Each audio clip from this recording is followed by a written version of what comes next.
Hi friends, இன்றைக்கி நம்ம வீடியோவில் சுரைக்காய் சட்னி எப்படி பண்ணுறதுன்னு தான் பார்க்க போகிறோம். வாங்க வீடியோக்குள்ளே போகலாம்.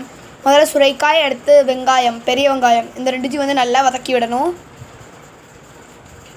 நல்லா வதக்கணுன்னு ஒரு கோல்டன் கலரில் வரும் இந்த மாதிரி. இதை தனியாக பிளேட்டில் வச்சுருக்காங்க.